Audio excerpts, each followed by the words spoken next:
दोस्तों नमस्कार। नरेंद्र मोदी की भाजपा को हराने के लिए बने विपक्षी गठबंधन इंडिया में सीट बंटवारे पर बिगड़ते बिगड़ते बात बनने लगी है। पहले यूपी एमपी में कांग्रेस और सपा में सहमति के बाद अब कांग्रेस और आप के बीच 5 राज्यों में सीट बंटवारे पर सहमति बन गई है। बिहार में नीतीश कुमार और यूपी में जयंत चौधरी द्वारा इंडिया को दिए गए झटके के बाद गठबंधन की यह बड़ी उपलब्धि है। इससे 370 पार का नारा देने वाली भाजपा की मुश्किलें बढ़ सकती हैं। यूपी में महज 17 सीटों पर मान गई कांग्रेस ने इस बार बड़ा दिल दिखाते हुए सपा को मध्य प्रदेश में भी खजुराहो लोकसभा सीट दे दी है। बेशक मायावती के अलग चुनाव लड़ने के ऐलान और जयंत चौधरी के पाला बदल लेने के बाद यूपी में इंडिया की राह आसान नहीं है, पर कांग्रेस सपा समझौते से विपक्ष ने आर पार के मूड का संदेश निश्चय ही दे दिया है। भाजपा की मुश्किलें ज्यादा बढ़ाने वाला कांग्रेस और आप के बीच 5 राज्यों में हुआ सीट बंटवारा साबित हो सकता है। गिले शिकवे तो कांग्रेस और सपा के बीच भी कम नहीं थे, लेकिन कांग्रेस और आप के बीच सीट बंटवारा ज्यादा मुश्किल माना जा रहा था। ध्यान रहे कि दिल्ली और पंजाब दोनों राज्यों की सत्ता आपने कांग्रेस से ही छीनी है।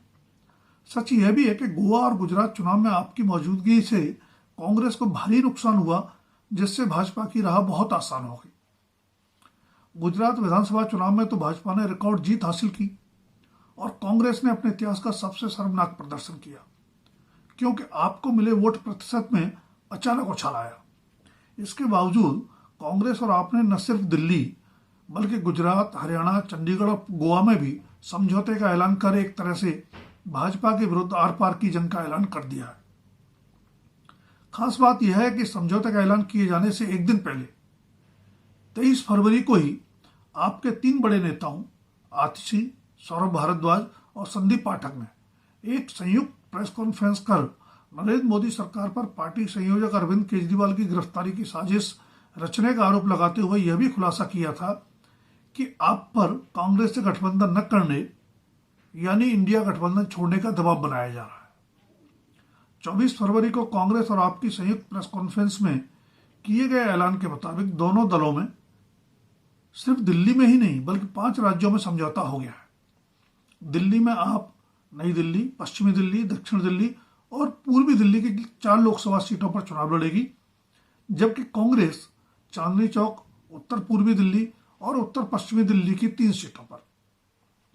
ध्यान रहे कि लगातार तीसरी बार सरकार बनाने के बावजूद आप लोकसभा की एक भी सीट दिल्ली में नहीं जीत पाई है और सभी 7 सीटें भाजपा जीतती रही।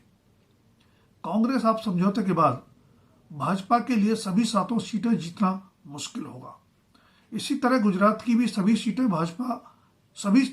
सीटें भाजपा जीतती रही है। कांग्रेस और आप में समझौते के बाद वहां भी क्लीन स्वीप भाजपा के लिए आसान नहीं होगा।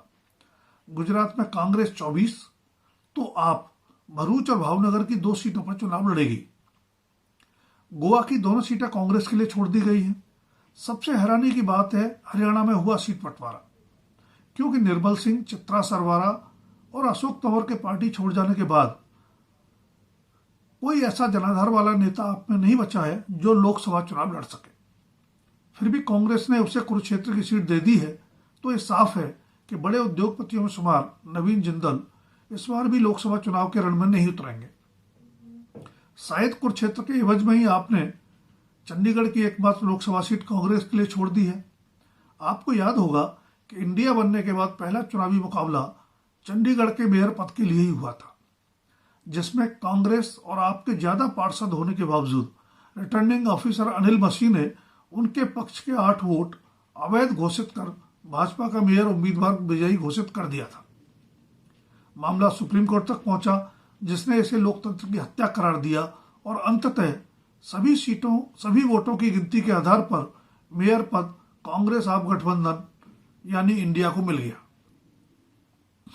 बेशक पंजाब में कांग्रेस और आपके बीच सीट बंटवारा नहीं हुआ है।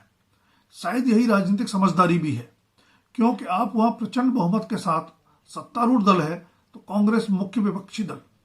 पहले और दूसरे नंबर के इन दोनों दलों के बीच किसी भी तरह के गठबंधन का सीधा लाभ तीसरे और चौथे नंबर के दलों यानी श्रोमणी अकाली दल और भाजपा को मिलता, जिनके बीच फिर से गठबंधन होने की चर्चाएं हैं। वैसे जानकार मानते हैं कि पंजाब में भी जिन सीटों पर अकाली और भाजपा उम्मीदवार मजबूत नजर आएंगे, वहां चुनावी रुख के मद्देनजर कांग्रेस और आप एक दूसरे की मदद पर्दे के पीछे कर सकते हैं। समझौते के ऐलान के वक्त कांग्रेस और आप नेताओं ने साफ कहा भी कि दोनों दलों के कार्यकर्ता सभी सीटों पर मिलकर काम करेंगे, यानी अंजाम जो भी हो इरादा आर पार का है। धन्यवाद। आज के लिए इतना ही।